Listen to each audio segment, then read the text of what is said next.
Hey artists, in this video I am going to show you how we can create a landscape that looks like the style of contemporary artist Jen Aranyi. So we already looked at some of her artwork on her Instagram and on her website, and we saw how she uses pen and ink to make this landscape that has intricate line work but also has some really fun blended ombre colors, analogous colors in the sky. So we're going to start drawing our landscape. I'm holding my paper in landscape view so that it's long from side to side and short from top to bottom. I'm going to start making my mountains. So I'm going to find the center of my paper and I'm going to think about how I can draw a zigzag line to make some mountains going across the page. So I might want to practice with my finger first, drawing some different types of zigzag lines for my mountains, and once I've got it right, then I'm ready to draw it with my pencil. So I'm going to start on the edge in the center. And I'm going to just make a couple zigzags.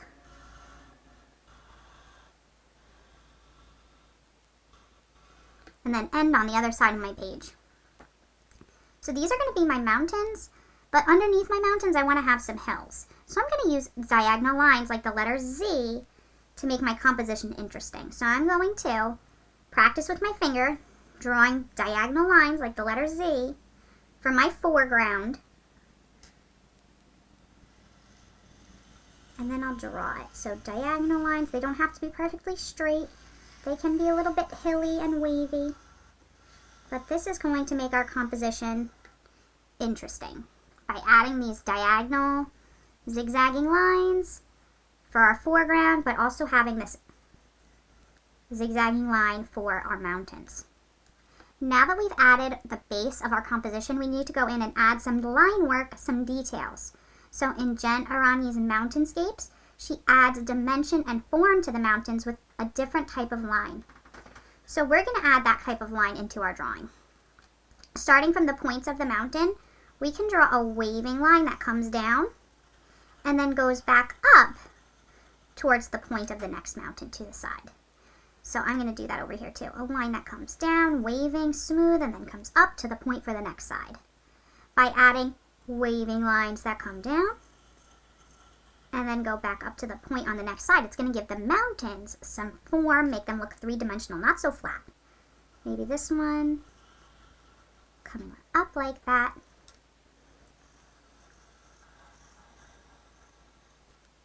Last one. Going over. Now that I've drawn these waving lines to add form to my mountains, now I want to fill them in with some extra shapes. So we can make some of the mountains look a little bit more textured by drawing some more shapes with that waving type of a line. I'll just add a few like this. Now inside of these shapes that we made with these waving, curving around lines, we're going to add intricate line work with details. So what we're going to do is we're going to add diagonal lines inside of these forms. So I'm going to just add diagonal lines inside of all of these forms, filling in this design, making it look like the style that Jen Aranyi uses in her landscapes.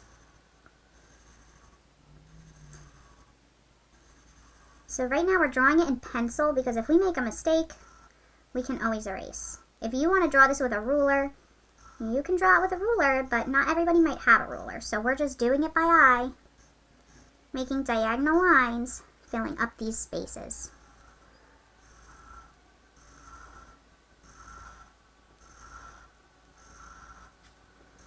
I don't want to put them too close together because in my next step, I'm going to trace it with marker.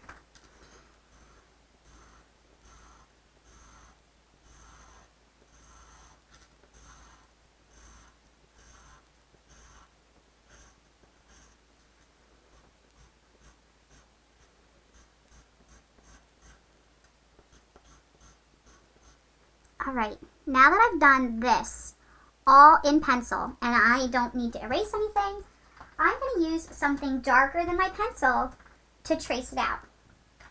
Maybe you want to use a black colored pencil, or maybe you want to use a Sharpie marker. I know everybody has different materials at home, so something dark to trace over all of your lines. So now that I know that they're in the right spot, I can use my marker, my colored pencil, something dark, to trace the design. Everything that we've done so far, we want to trace.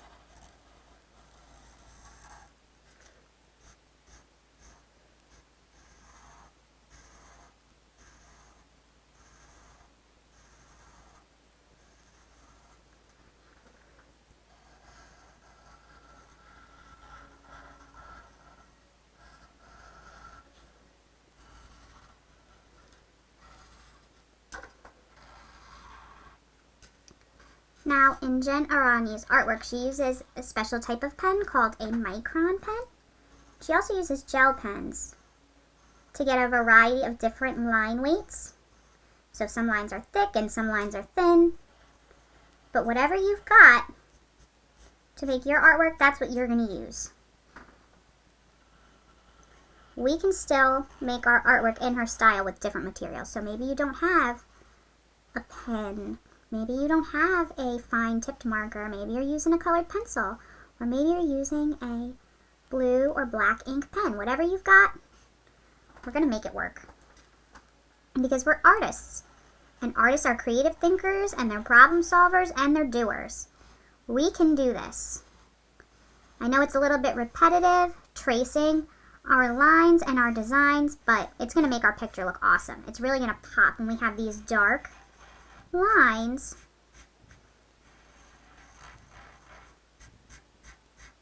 standing out of our background.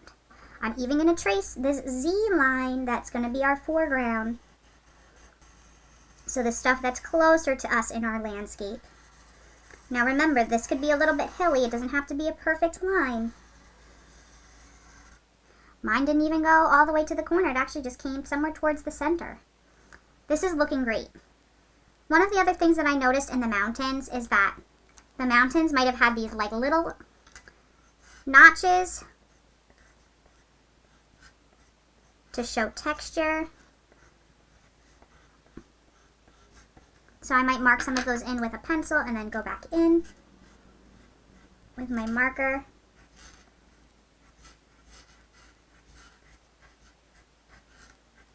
Like that. One other thing that I noticed repeated in all of her artworks was that she had trees. So when we add trees into our landscape, we want to think about how close to you or how far away the trees are going to be. So if the tree is really close to you, it's going to be bigger. If the tree is far away, it's going to be smaller. So you may want to practice drawing your trees on another scrap of paper or even on the back. I'm going to show you how we can practice drawing them on the back. And I'm going to use pencil. So to make some of these trees, we want to think about how close and how far away the tree is going to be. So trees on this line close to the mountains should be small and far away.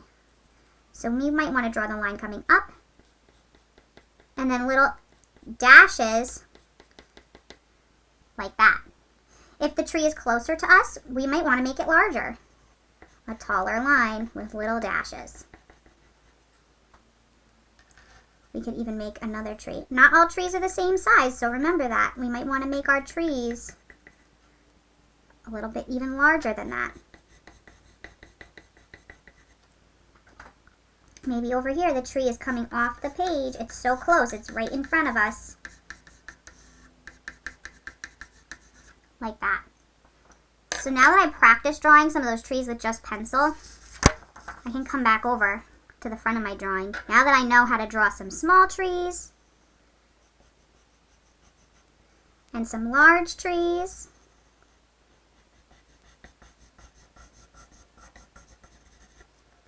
and some medium-sized trees, now I can add some trees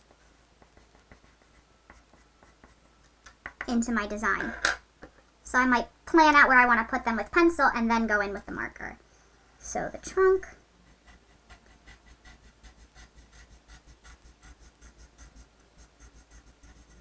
So now the more lines that you make,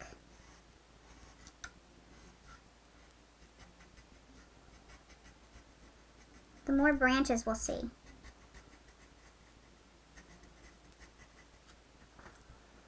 They're a little scribbly, but that's okay. I'm going to keep going and add some more trees. Horizontal lines, diagonal lines in both directions.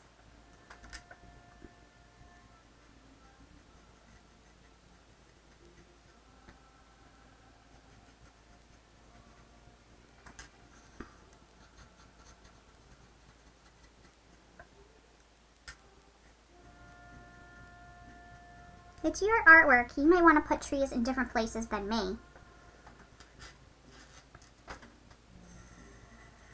Don't be afraid to make these trees in the front really tall too. They might be overlapping.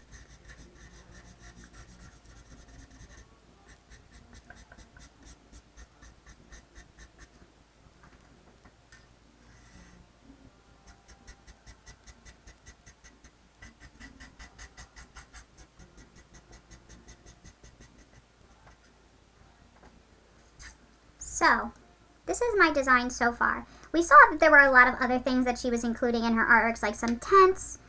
So maybe you even want to add a detail like that into your landscape. We could draw that in with pencil, and then we can trace it with a marker. So let's try adding that kind of a detail too. If you have some room, maybe you want to include something like this. So right over here where I have this opening, maybe I want to put a tent. So a curved line.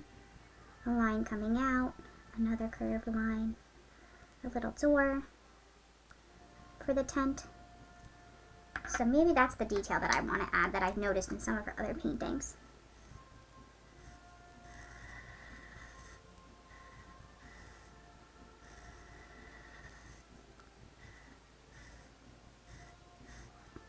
So that's my tent. I noticed that in some of her other artworks. Now we want to think about the sky. And one thing that I want to talk to you about when we think about how we're going to add the sky is our color wheel. So when you look at your color wheel, it's broken up to primaries, secondaries, and then all of them in order. So when you're looking at your color wheel, you might want to think about using the analogous colors. Colors that are neighbors, colors that are right next to each other on the color wheel. So that could be warm colors, it could be red, orange, yellow. Cool colors, it could be blue, green, violet. All of these colors next to each other are the analogous colors. In some of her artworks, she uses yellow, green, green, blue, green. In some of her artworks, she uses orange, yellow. Sometimes she uses red, red, orange, orange.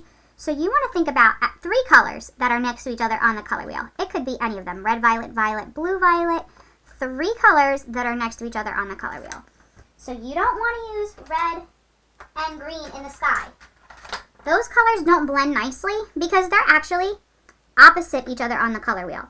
So you want to choose colors that are next to each other on the color wheel, like blue, blue, violet.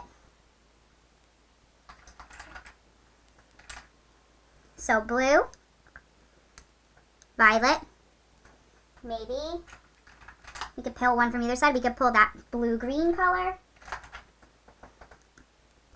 Those would be good for the sky as a set. Or maybe red, violet. Those might be good together because they're near each other on the color wheel. They'll make a nice gradation with ombre hues. So that's an example of analogous colors. Now you're going to choose analogous colors for in your sky. Because in her artwork, she usually uses watercolor to fill in the sky. Maybe you don't have watercolor. Whatever colors you have will work. Colored pencils, crayons, markers. But we want to think about that color wheel and the analogous colors, the neighbor colors, the colors that are right next to each other on the color wheel. So it could be warm colors, could be cool colors, it could be blue, violet, red, violet. It could be violet, blue, blue, green.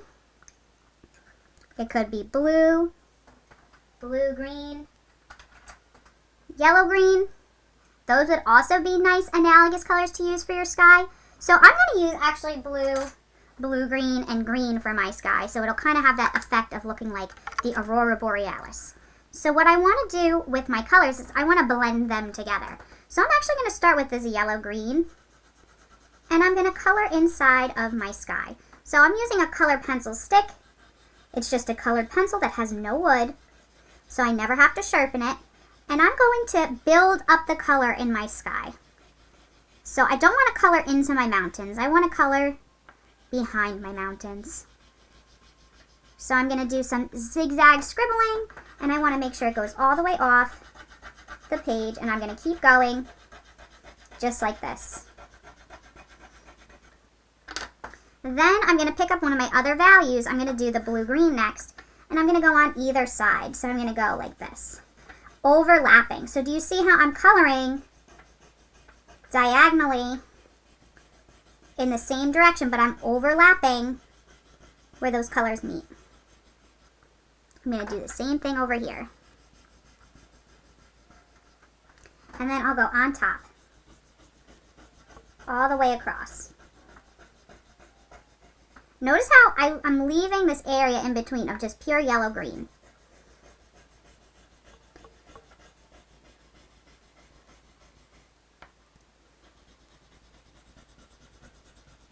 All right.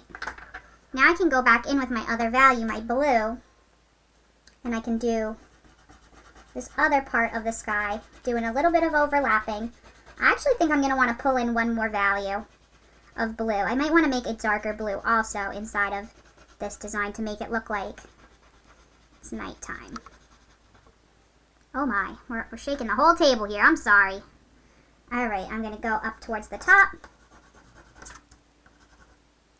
I want to keep it with that direction.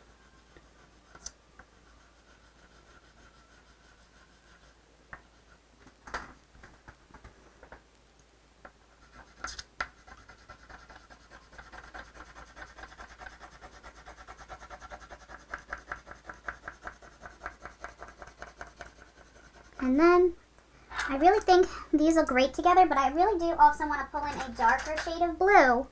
This one's a little bit darker. It's not much darker, but it's a little bit darker, to go back in with this darker blue. So now I'm working on trying to make this a little bit neater, because if you're looking at it, it might look a little bit sloppy, a little bit lazy, a little bit messy in my sky. So now what I want to do is I really want to go back in and do blending. So the way that you can do blending with colored pencils or with crayons is you can use white, but you can also change the direction of the lines that you're coloring. So when I colored this, I colored it diagonally, so I might want to change the direction to the opposite direction, and it's going to start to blend. So I'm going to do this first, going in the opposite direction of the way I went originally. So I'm going to try and color gently to make the screen not go crazy. Then I'm going to just repeat and blend. Oh my, we are doing a lot of shaking.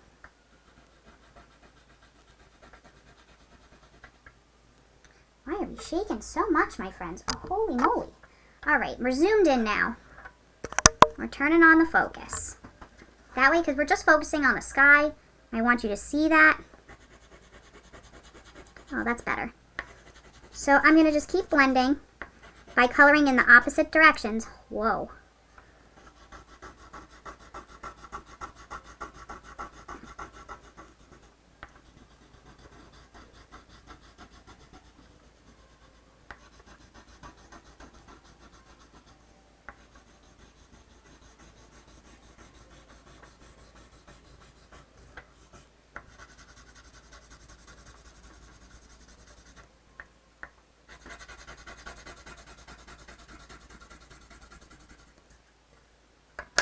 And I know I picked that other shade of blue. Still think I need one that's a little bit darker, because it kind of looks like daytime. I wanted to make it look like nighttime. Is this the color that I chose? I believe it is. So I'm going to go back in. Yeah, it's a little bit darker. So with colored pencils, you can really build them up. And I've got a little bit of a texture line right there. So we'll move it down. So even like this, I can really build up the color using analogous colors, the colors that are next to each other on the color wheel, different values of them. So I'm using the dark blue, coming around my mountains, even going over some of that green. And then I'll do the same thing towards the top. So the top is a little bit scratchy. That looks like Scribble Scrabble. I want to go back over that. So instead of going diagonally, now I'm going left to right.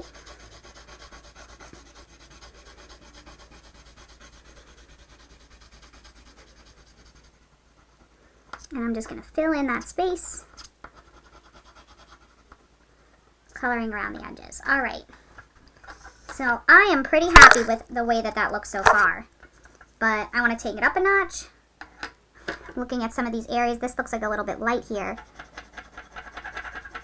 So I'll go back in on that. And then I'm going to use white to blend it all out. So white is kind of magical. When you start to use the white, it's going to really soften up the lines. So I'm going to do this in just one area with white. Oh my, I'm so sorry that everything is very wiggly.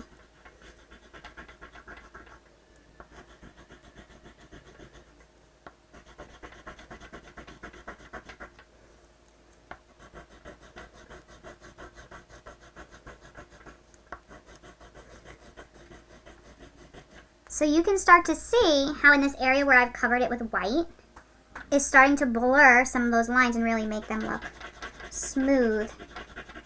And I'll do it over here. Wow, this is so wiggly. I'm very sorry. Like this.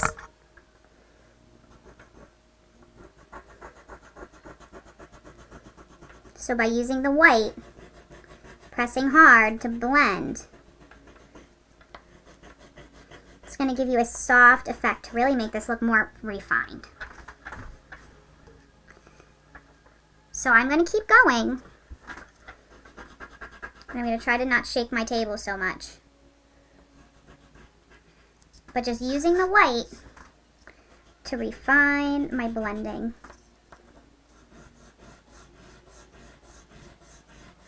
So maybe you don't have white. There are lots of different ways that you can blend. Another way, depending on what material you're using, you can use rubbing alcohol to help smooth it out. So rubbing alcohol is a chemical, so you need to be extra careful if you're going to use that. That's another technique.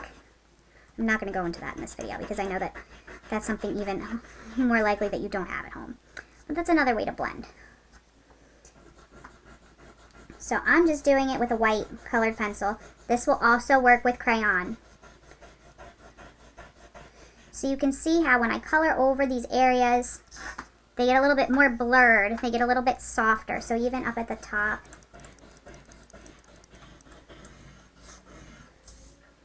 And around these edges.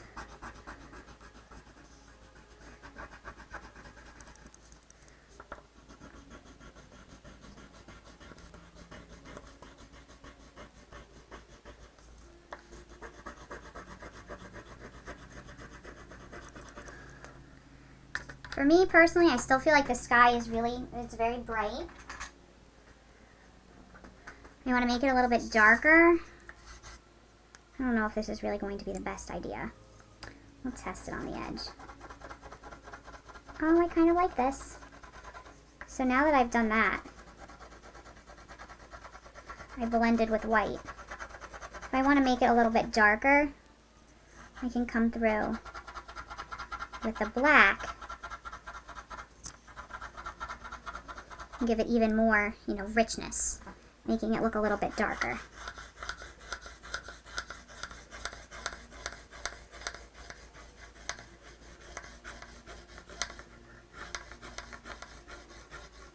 And I'm pressing really light while I do this.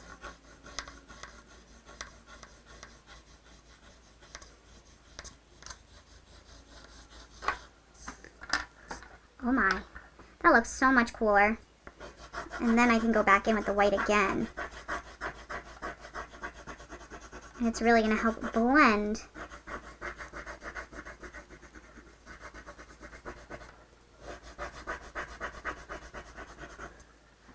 make those lines kind of fade into the background. So I'll do it over here too.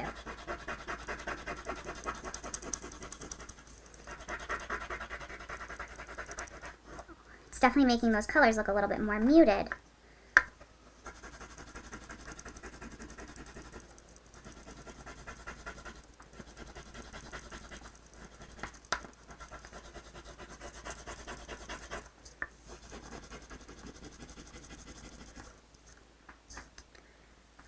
I am liking this.